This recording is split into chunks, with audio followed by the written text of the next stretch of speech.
Greetings and welcome back to another edition of MGTOW Talks. I am here today once again with my friend and scientist, Adam Jensen.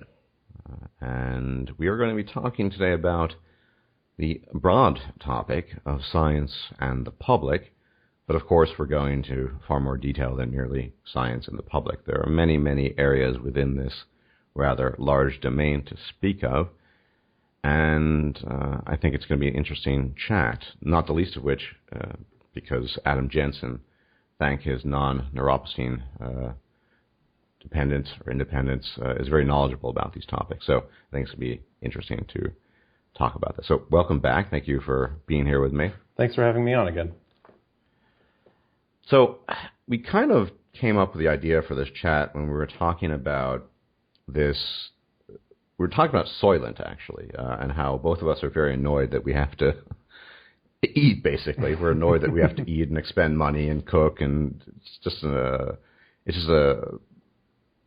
annoyance to us. It's a pest. It's just a waste of time. A waste of time and money. And so I was looking over the ingredients of Soylent, and then it struck me that one of the bragging points of the product was that it had no cholesterol. And only, in air quotes, only 2 grams of saturated fat. And I immediately thought, wait, this is 2016, and they're still advocating this sort of mythological viewpoint that cholesterol and saturated fat are in and of themselves bad things. And we sort of then further developed discussion, and realized that, thinking about that, this is very much the legacy of government interference in science. And as well as lobbying and all sorts of twisted maniacal relationships with various grain producers and what have you, and how once that's established, this type of mythology is very hard to kill off. I mean, increasingly with access to information on the internet, fewer and fewer people actually believe that cholesterol isn't of itself a bad thing, that being the precursor for so many important bodily hormones above all testosterone and other sex-specific hormones, as well as saturated fat, which has a lot of protective properties for cells. Mm-hmm. So we can see the damage this has done in that one little domain of nutritional science. But I'm going to hand the floor over to you, and maybe you can expand upon that, because you're very knowledgeable about how essentially grain manufacturers and their ilk collaborated with the government to essentially aid in monopolizing this mythology and spreading it as propaganda. Yes, absolutely. So the thing is with products such as grain, I think most of us, especially in the audience, can remember the nutritional pyramid. 20,000 servings of grain a day. Exactly. And use fats and oils sparingly. Yes, I believe was the word.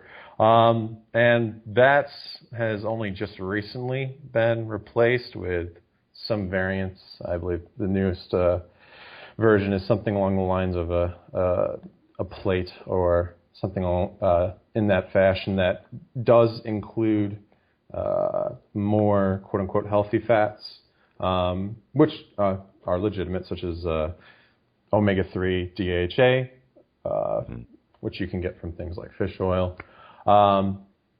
However, the basis of this can extend at least as far back as the Great Depression. As an example, during the Great Depression, it is one of the founding aspects of FDR's, or Franklin D. Roosevelt's, president of the United States at the time, of his administration to pass what was called the Agricultural Adjustment Act of 1938, or 1933, I apologize.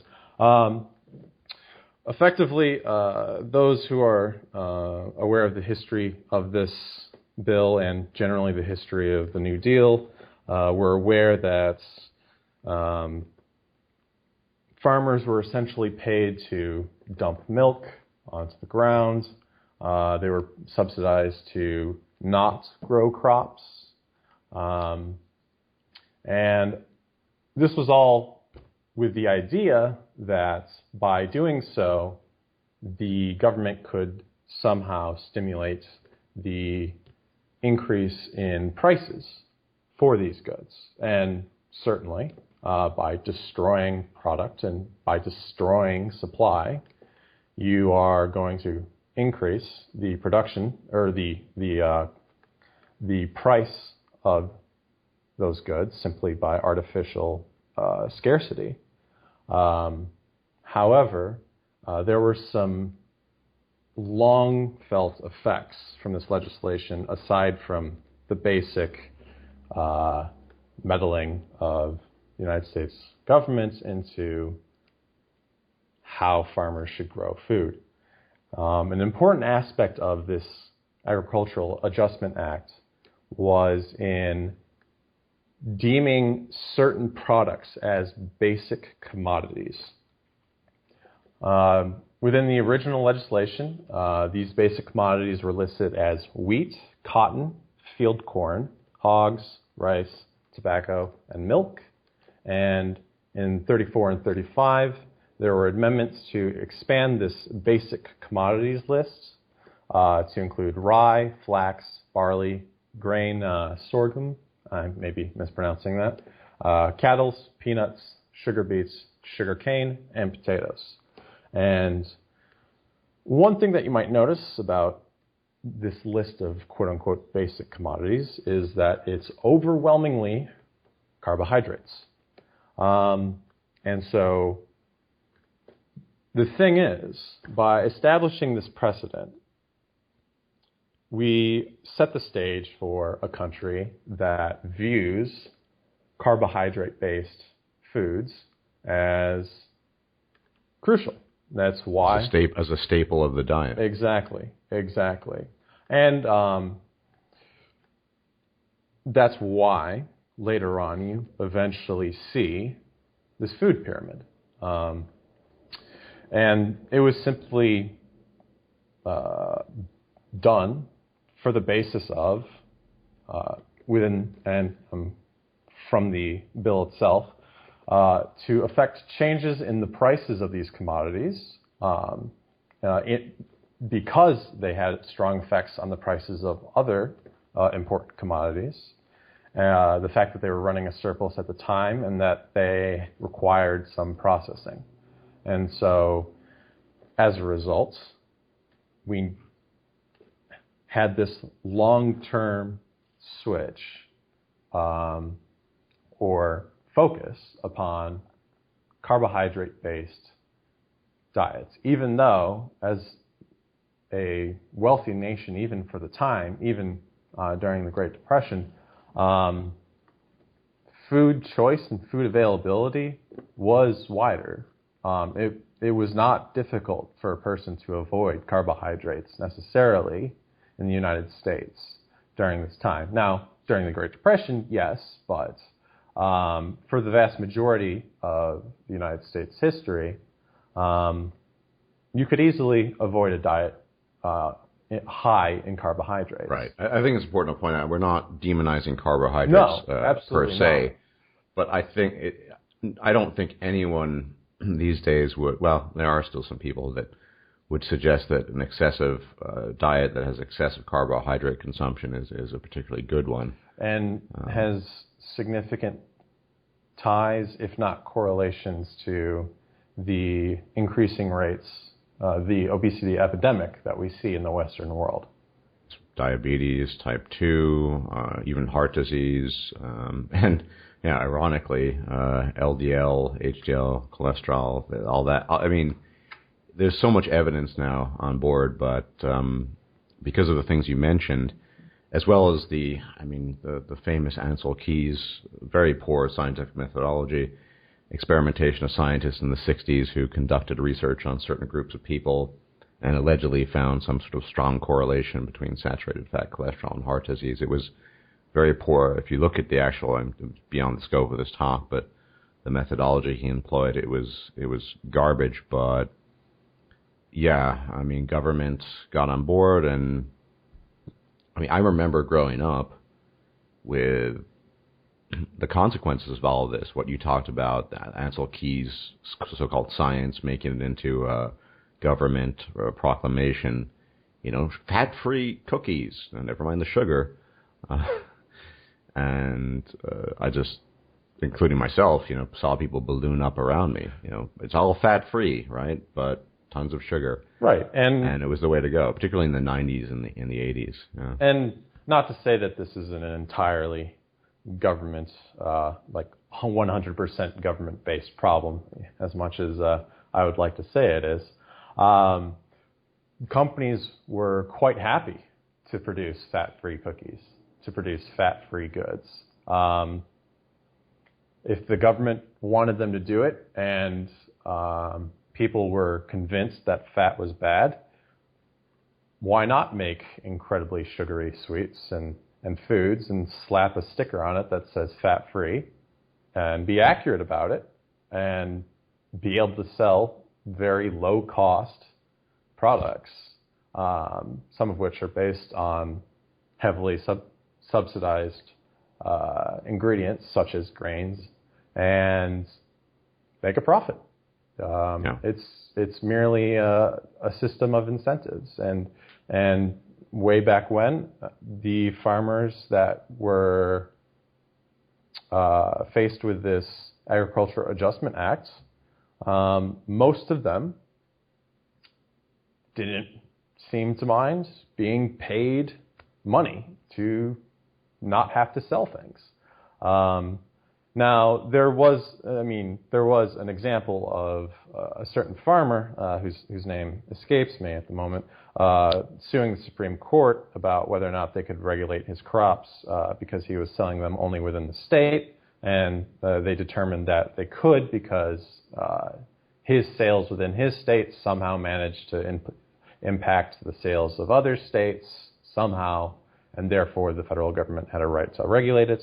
But for the vast majority of farmers, free money is free money, and yeah, it works very interesting. You mentioned that, Adam. I mean, that's essentially how EU farming works. Farmers get paid by the government to make certain things, and of course their unions, and it's yeah. I mean, there's protectionism as well, and but what we're essentially getting here is an overview of, you know, getting more into the sciencey stuff, hopefully, that government interference along with poorly executed science led essentially to many of the health problems we had. I mean, it's well documented, for example, that prior to the 50s, you know, in the early 20th century, most Americans cooked with lard and butter. Mm-hmm. Heart disease, coronary problems were quite rare. I mean, it happened, but not to the extent that it now.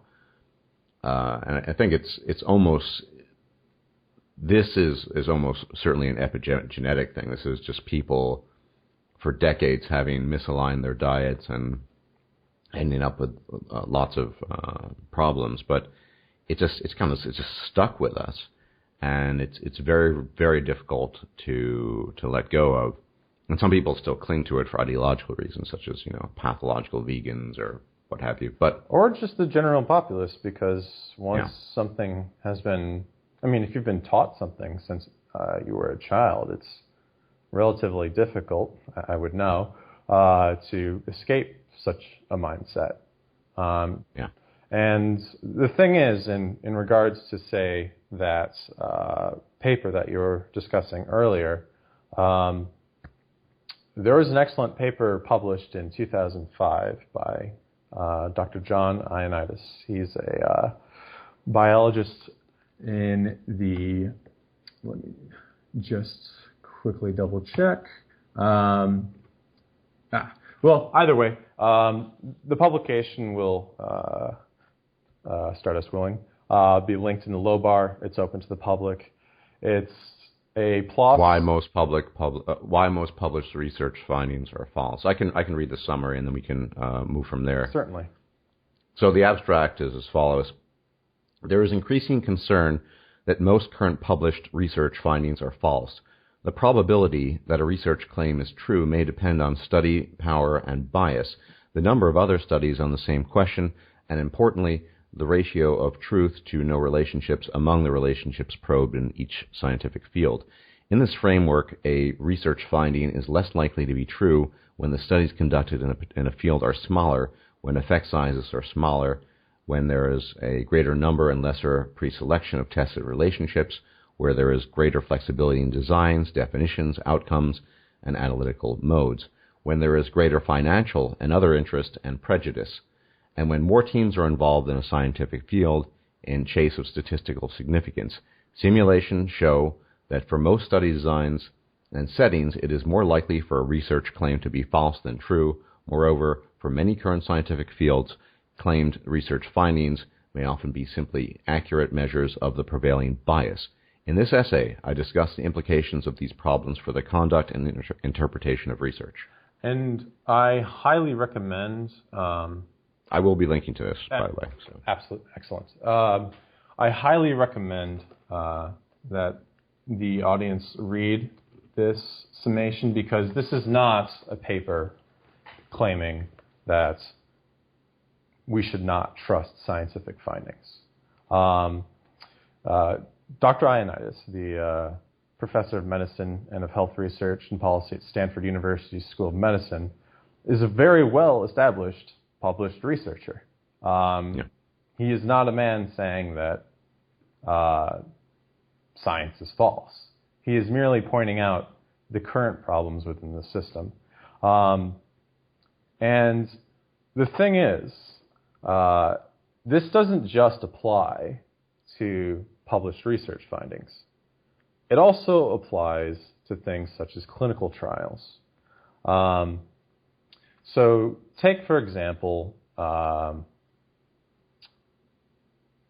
when a clinical trial fails to find a significant difference between a new drug. In the United States, there is a record-keeping system that is available online, free of use, for the tracking of clinical trials. And there is, on the books, a law requiring the publishing of negative results.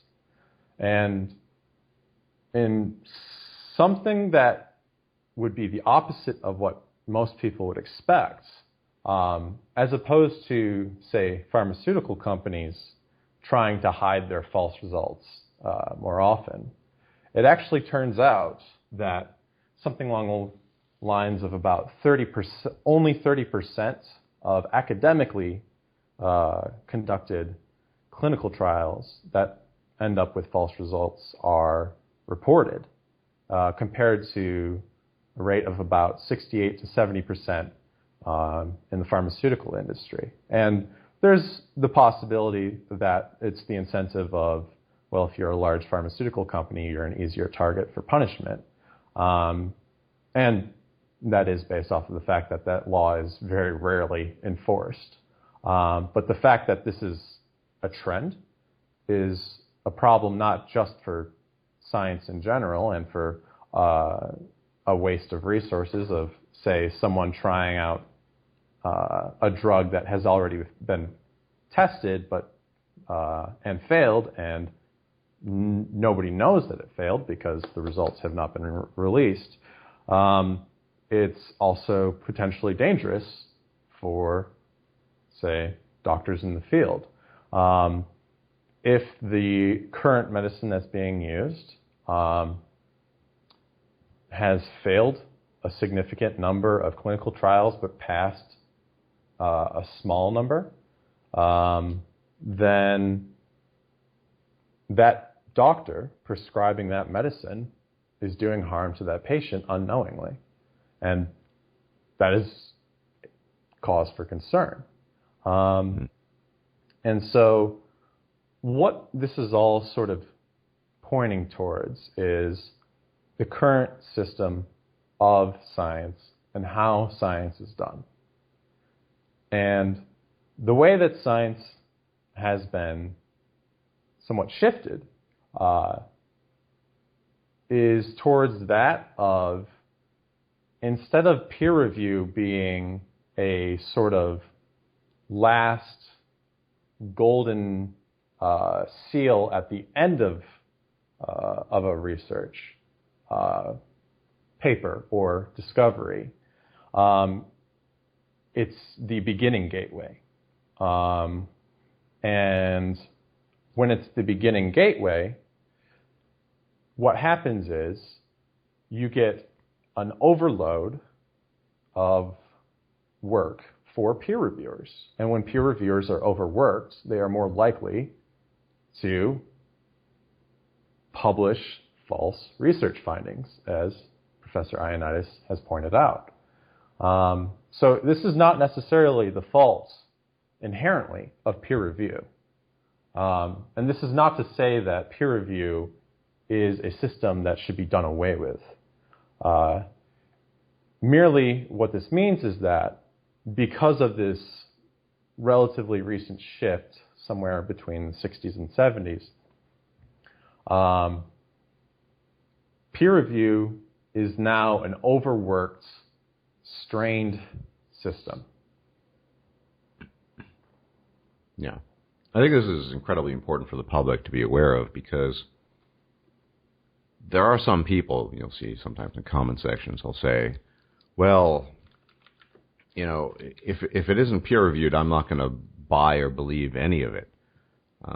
As if to suggest that the peer review system is a model of perfection when, as you just elucidated, it's got many gaping wounds in it and had for quite some time. Which is to say, I mean, but ultimately, what does this mean for the scientific process, and how could this be improved as a scientist who engages in research, in your opinion? The positive aspect of this is that it's already been improved in fields outside of biology and outside of medical science. Essentially, systems of transparent research, opposite of static, with words escaping me, a more fluid process where instead of a paper is created, attempted to be published, and then is published or is not published, and that is all there is, what we see in the fields of physics, computer science, increasingly now, is this system of what's considered both open peer review as well as pre-print or pre-publishing. Something that people may be more aware of is the existence of GitHub. GitHub is essentially a preprint research database. For the field of physics and mathematics, there's this online database called Archive, spelled ARXIV. If I might interject, Adam, it seems to me, or strikes me as no coincidence that this might be the case, particularly in fields such as physics and computer science, fields that by and large the public doesn't give a shit about. Remember, it also seems a stroke of irony that, you know, the field most in trouble, your field, biology. Yes. I mean, obviously there's subfields. You pursue longevity research, but obviously you're a biologist basically at the end of the day, of a sort. It's the field that we're having the most problems with advancing. And I would argue for the immediate future, and you probably would agree with me, the most important field, because the advancements in biology are the ones that are most of greatest immediate concern to us, for our health, our longevity, to improving our every aspect of ourselves, cognition, you name it. Certainly. And yet that is the subfield of science that has the most obstacles, because let's face it, some scientists proposes some idea about dark matter, or I don't know, the heat death of the universe. Okay. No one's going to be up in arms about that. But we were just chatting about prior to doing this talk, and incidentally, about this paper. And we will be, this is planned for Saturday, doing an extensive talk on neuroscience and the differences between the, rather than male and female brains, the feminine and masculine brain. How the particular neuroscientist in question prefaced it with this stuff that was just bunk. It was rank nonsense. I mean, things such as, there's a hefty debate in neuroscientific research whether or not it's all cultural or biological. This is just silly to anyone who knows anything about it, but it had to be prefaced there.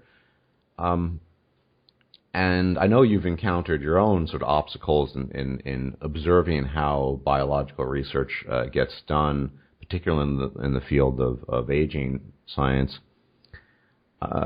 Would you? I mean, maybe I'm just jumping the gun here. Do you think that one of the reasons why peer-reviewed is perhaps the worst in biology as opposed to, say, physics and computer science is that somehow interrelated with some of these other issues, public relations, political correctness, and what have you? I would definitely say that plays a heavy role. The issue with public relations and the funding of science and just the conductance of science.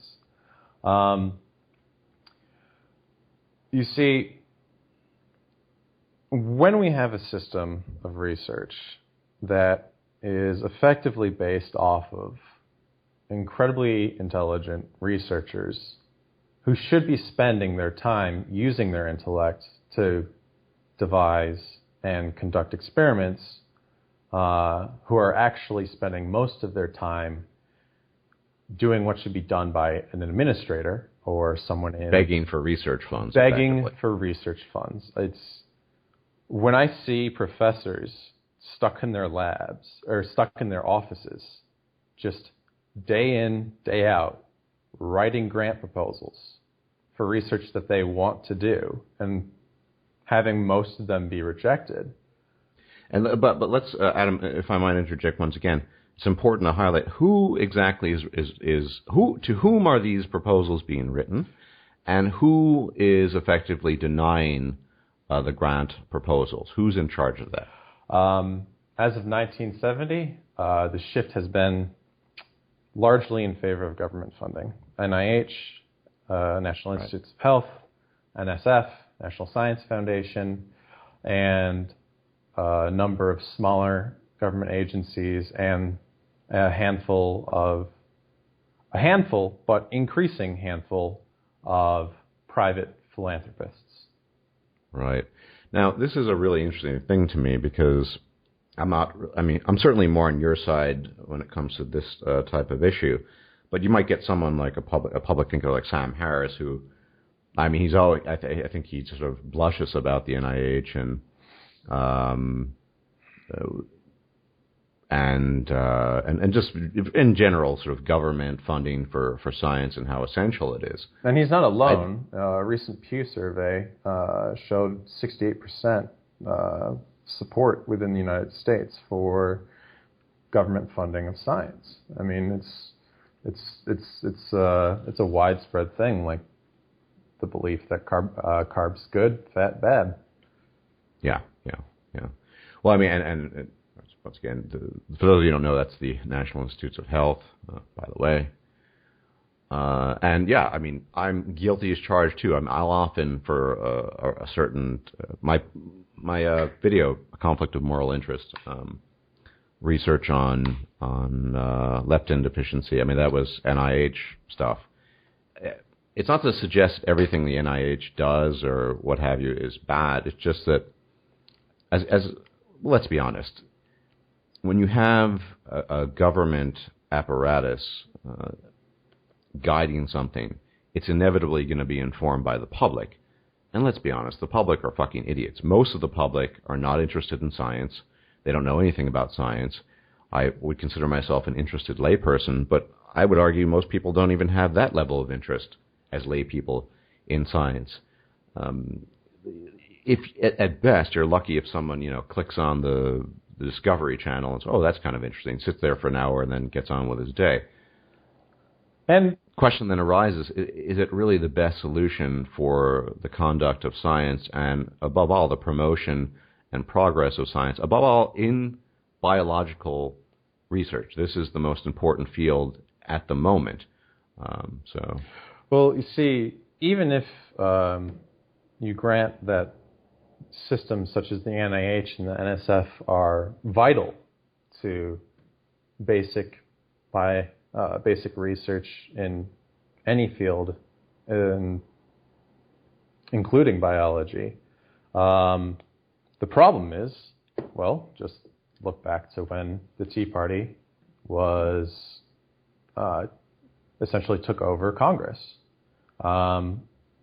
I was in the middle of my first career position in an aging research laboratory, and essentially, due to the government shutdown, our funding took a drastic cut. We were dependent. So scientists are dependent. It strikes me. I'm starting to remember George Bush vetoing funding for embryonic stem cell research, and then claiming that by doing so he protecting the souls of the young. Oh no, even better. He pushed forward the progress of science by he essentially took credit for the development of induced pluripotent stem cells from skin cells. All right. He said something along the lines of his ban on embryonic stem cell research was the driving force for the development of iPSCs, which again are incredibly useful technologies, but one does not create innovation by blocking I suppose it could, innovation. Bootlickers during the 1930s, Prohibition. I mean, most of it was crap from what I've read. I wasn't around, but I mean, we innovated our own homebrew illegal operation. I mean, it sounds, it doesn't really make much sense. I mean, it is innovation. It's just innovation that can make you blind if it has ethanol in it, which it quite often did. And so the thing is, you are right to say that at least the American public, I'm not as well versed with the European or essentially outside the United States, the education in regards to scientific knowledge. I'd say overall better. Very few people deny evolution here. I mean, of course, we in Europe have our own problems that have been discussed at length, many of them political. But, I mean, if you think about things, and we'll talk about this eventually with Adam Jensen, population genetics and what have you. I mean, some of it is related, but by and large, the issues of, I don't believe in we came from no monkeys or things like that, that's not a very common issue in Europe. And that's fortunate. The issue is, though, in sort of referencing back towards the difference between there not being too much controversy over, say, the discovery of the Higgs boson, which is an amazing feat, yet essentially when an American wants to look at a paper, the only way, for example, that I can access most relevant journal articles, most up-to-date journal articles, is simply due to the fact that my institution has already shelled out a large amount of money so that I can access it. The average layperson, even if John Doe were to develop an interest in, say, aging biology, he can start Googling it and potentially find some blog posts or some interesting news stories. But the second that he tries to, say, go to the rarely linked published paper, he is shown a page that says, in order to read this paper, you must pay $50 for the individual article, or at least $150 for a subscription to this individual journal. And when you're faced with that, it's not surprising that at least within the field of biology, which does not have nearly as prevalent of an open access system of research, that these people are going to be heavily uneducated on the topic. I mean, and this is nothing to even say about the state of public education in the United States, which is another issue. But as a slight defense, but not entire defense, of the scientific illiteracy of the United States, in part, it can be due to the fact that in order to get access to the actual research, you have to pay inordinate, ridiculous amounts of money. Yeah. Well, yeah, I mean, academic tomes in particular, I still have the Handbook of Evolutionary Psychology.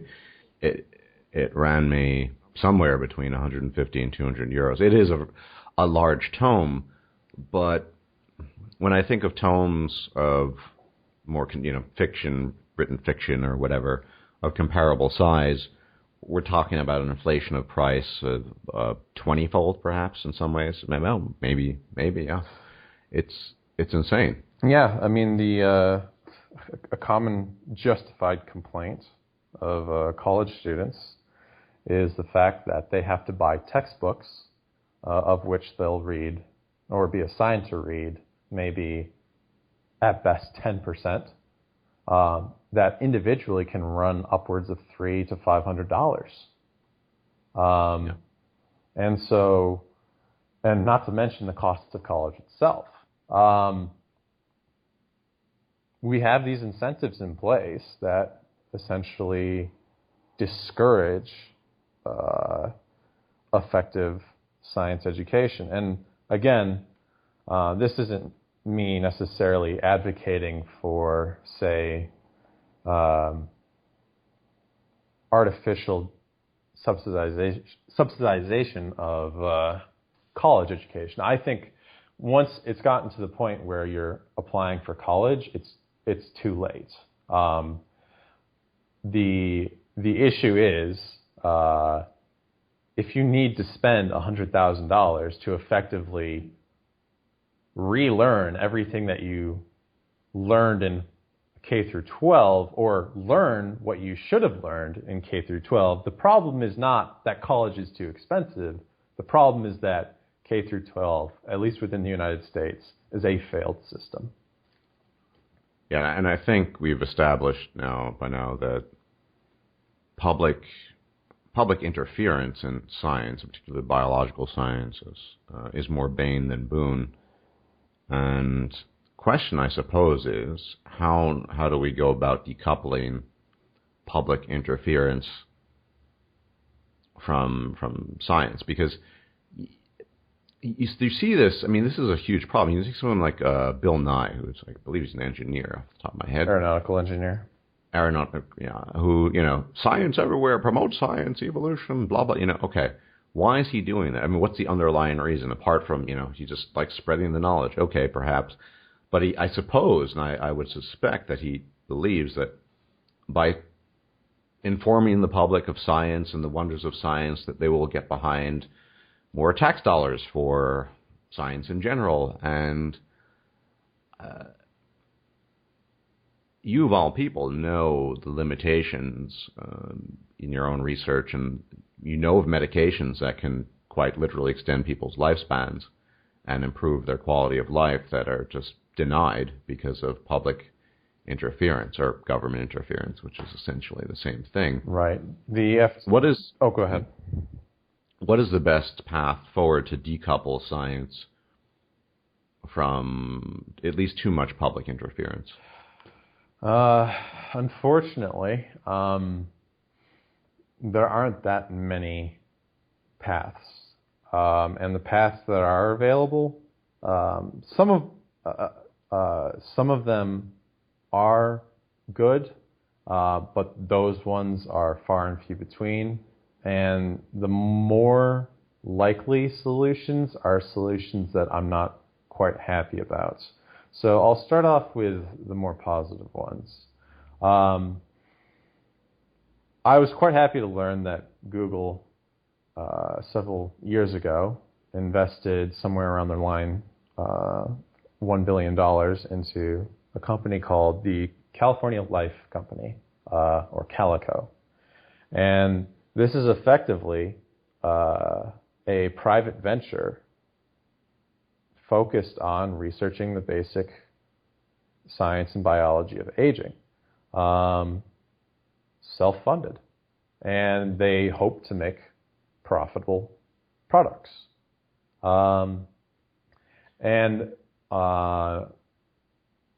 Fortunately or unfortunately, this will end up with them focusing more, if not all of their efforts, on finding effective aging treatments that can be sold as supplements, because, and this is really the crux of the issue, the FDA does not recognize aging as a disease, and therefore you cannot create clinical trials with the intention of making a prescription drug to increase the health span of an individual. But without, obviously we're going to hopefully do a, full talk on this eventually, but I mean, aging is effectively the inability of cells to repair themselves. That is that's an aspect. That is a significant aspect of it. That is the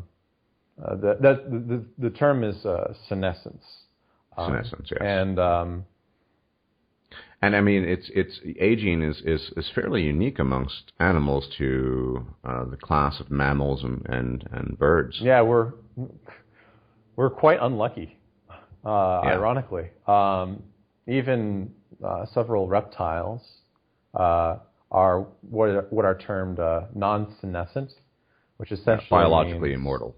No, there is a distinction, but we can get into that in a separate talk. But yeah, aging is something that if the FDA could get out of the way, or at the very least allow a pathway that doesn't rely on the potential risk of supplemental markets or supplement markets, which can quite often have snake oil. If the FDA could get out of if the FDA could provide at least a somewhat streamlined or just acceptance of the idea that aging is a disease. Well, I mean, we've treatable. Talked about this before. Once you hit 50, I mean, so many of the diseases that are more prevalent in age, I mean, it's because we undergo senescence. It's not. It seems obvious if you spend any time on researching this, and I, as a layperson who's somewhat interested in the topic, I mean, my mother recently, for example, had a bunch of ulcers going on. Apparently, it's been improving. I mean, she never had anything like that when she was younger. Well, she's well into her 70s, so big surprise. Right. So it's funny that bodily deterioration in young people, something like cerebral palsy or whatever, that's recognized as a disease, but I'm deteriorating, so I'm much older than you. Anyone really essentially over 25 is slowly but surely deteriorating. And even earlier than that, the second you hit sexual maturation as a mammal or a bird is the second you start aging. Yeah, and this is something we need to talk about more extensively in a separate talk. But yes, I mean, it's all tied into reproduction, that point, which is why, people say, oh, when you're 30, you're not all. But the fact of the matter is, prehistorically, historically, most people reproduce before 25 for obvious reasons. Your hormone production starts dropping slowly after that. And when you reach my age, around 40, I mean, you just really start dipping.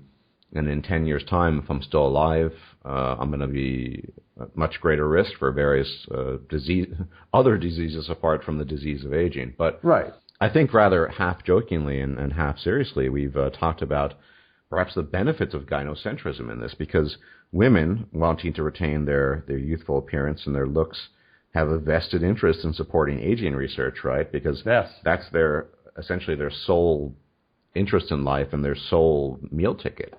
So the ability to, I hate to say it, but sort of turn gynocentrism inwards and say, well, maybe we can get women on board with this, real anti-aging research, because that'll allow them to essentially get the pussy pass longer, to put it mildly, would be a pretty useful thing for the rest of us who are interested from a more scientific perspective and just sort of health benefit related. Yeah, absolutely. And as much as some people within the manosphere may opine about things like makeup, it's actually makeup industries that spend inordinate amounts of money on aging research. Because even if it's only related to the skin, in order to female egotism, might be the key to getting past this, but particularly if you consider the public interference. I mean, women are majority voters, so maybe in fact that might be the only way to push past this. But there are other ways. You've talked about the soap lord. Why don't we, before we draw this to a close, why don't we talk a little bit about the soap lord and what happened there? Yes. So this is a great example of people. This is another one of the nice examples of a solution for the problems that we're currently facing in biology. A man who made his fortune by selling soap. His name was Van Andel. He and his wife both developed Alzheimer's in their late age. And being a rich person who did not want to have Alzheimer's, decided, well, this money, I don't care if I can buy a fast car. I don't want Alzheimer's, or I want to at least slow down its symptoms. So, because if you have a progressive neurodegenerative disease, you can't really enjoy very much at all. Exactly. And so he established an entirely privately funded PhD institution called the Van Andel Institute in Grand Rapids, Michigan. And they've attracted incredible talents from across the world. As an example, one of the first researchers to use stem cells in order to effectively cause regrowth of brain tissue in stroke patients and patients with Parkinson's, to be specific, was able to establish that at least for short periods of time, 3 to 6 months, in a significant but minority proportion, somewhere between 20 and 30% of patients, he was able to drastically restore these persons' ability to move, walk around, and the research was essentially halted, or at the very least slowed down, because of the fact that it had a relatively low success rate and the short period. But really the main reason was when he came to the United States, he knew that that type of research, that type of medication was no longer viable because of the political situation. And so and for people wondering who this person is, it's Dr. Patrick Brunden. Okay. And amazing researcher, attracted to the United States by a guy who sold soap for a living, and now they're doing amazing research into neurodegenerative diseases. Yeah, it seems to me, maybe on a final note, and sometimes we talk about China, And that certainly was has its flaws. Yes, But that was the less desirable but more likely option. If the FDA doesn't allow or at least somewhat streamline the process for aging research, other countries that may have less strict ethical standards than we do, or than Western nations, are simply going to do the research themselves. And you will see things like medical tourism and research being done that really shouldn't be done in the manner to a limited degree. I mean, I don't know if it's perfectly analogous, but South Korea has the highest rates of plastic surgery in the world, and because of the competition there, I mean, it's cheap. People from all over the world go there to get plastic surgery done. Not so much. I mean, maybe you might be able, quality-wise, get the best done in, I don't know, Beverly Hills, but cheap and decent service, you go there pretty much these days. Exactly. And it's not a perfect analogy, but yeah, it just seems to me that as long as China is willing to, I mean, things I want to talk about in future videos, intelligence enhancement, optimization, these are things that just no one will touch with a 10-foot pole in Western society. They don't care. They just don't care. And, they're already on average, very, pretty much the most intelligent population around if you go just by numbers, because they have that number of people and then the East Asian IQ. So they're a real powerhouse without any of the restrictions we have in the West. But yeah, as the thing is though, to give a specific a recent aging example, there's an article in MIT's Technology Review about a woman named Elizabeth Parrish, a 44-year-old CEO of a biotech startup called BioViva. She essentially went to Colombia to get a untested viral vector transfer of a telomerase-enhancing gene. First, for the public, the audience who might not know what telomerase, I mean, you probably should explain it quickly. Yes. So telomerase has, for quite a significant amount of time, been recognized as essentially the clock of the cell. It decides how long cells will stay alive.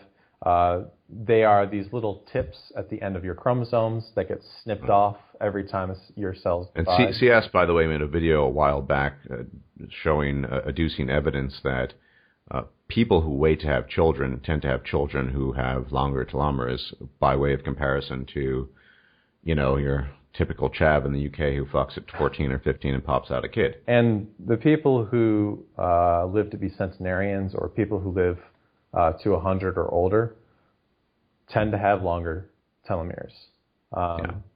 And so, again, this is, it's competition between essentially governments in medicine, but I'm not entirely happy about it. I mean, am I going to go to some nondescript Latin American clinic to get some untested viral vector? I mean, you know it best. I mean, I'm incredibly heavily interested in extending my lifespan, but you are Adam Jensen after all. Exactly. But the thing is, if I have to rely on getting plane tickets to go to shady clinics to get the actual treatments that we should be getting, which, by the way, could save us billions of dollars in costs for. But this seems is just a universal issue. When CS came down with colorectal cancer, he talked about this already. He had to fly out but he flew out to the Philippines because if he had stayed in the UK, it would have been a death sentence. And there's so many issues. And in the case of China, it's kind of interesting because it's not, the government is running the show too, but they just don't have, quote unquote, scruples or these concerns that I guess they just care about efficiency and enhancing things in many regards, at least. Right, which is what scares me. Yeah. It's well, look.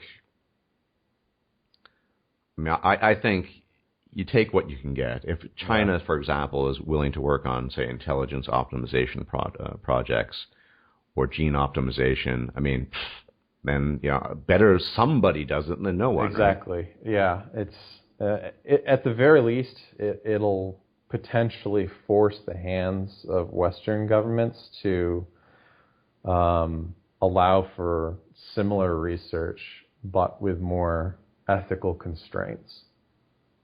Business innovation and imitation notwithstanding, the fact that much of Chinese product seems to be sort of imitative, they already have a higher mean IQ than Western countries. And if they're going to start, at some point in time, genetically enhancing their populations, even a few points could make a huge difference. Yeah. And the West will completely fall behind eventually if this is the course of history or the course that they go down. I think, but once again, how do you make this palatable? At the very least, with the aging thing, you could use gynocentrism. The intelligence thing, this would make for an interesting discussion another time because we're running out of time here. But we've certainly drawn attention to some of these issues facing public interference in science and how overall it's a negative more than it is a positive. We've demonstrably shown, I think, that it's had a horrible track record with regards to health and nutritional science, something that we're still living with. Still like, our product has no cholesterol. Do you want a fucking medal for that now? That it seems to me is a bad thing, and we can learn from that in the future. We don't need government propaganda in concert with companies who are benefiting and making a buck off of it because they're in bed with the government. Right. So, hopefully this talk has been informative and interesting to people. I know I'm very interested as an interested layperson. Incidentally, Adam Jensen is a close friend of mine and one of the most intelligent people I know. And I've certainly had some fascinating discussions with him, and there will be more in the future, let us hope. And this Saturday, we are planning an official talk on neuroscience. It will be, given his vastly greater knowledge than mine, more of an interview style, I suspect. But I think we're going to get into the nuts and bolts of sex differences in the brain and how there seems to be confusion on all sides. We'll talk more about the whole mosaic versus sort of male-female brain and what have you. But it's a fairly complex issue, but nonetheless one which has some pretty established science behind it, and because of public, basically the PC train is experiencing many blockades in making the public aware of these things. So I look forward to talking about that. Any final words you'd like to add to the conversation, Mr. Jensen? I'd have to say that my stealth augment is my favorite. Well, I look forward to seeing you in action in August. I understand you've received some additional augmentations in the realm of remote hacking. I'm personally looking forward to at least observing those from afar, and I congratulate you on your new augmentations. So with that said, everyone, thanks for tuning in. And I guess I'll see you shortly in another video. But fascinating subject, and I think there is a diverse range of subjects that we will be talking about in the future with Adam Jensen. So everyone take care and enjoy your weekly slog, as some call it. Thank you. Thanks for being here. If you liked this video, please like, share, and subscribe. And if you enjoy my content, please consider making a donation or becoming a patron. Thanks for watching.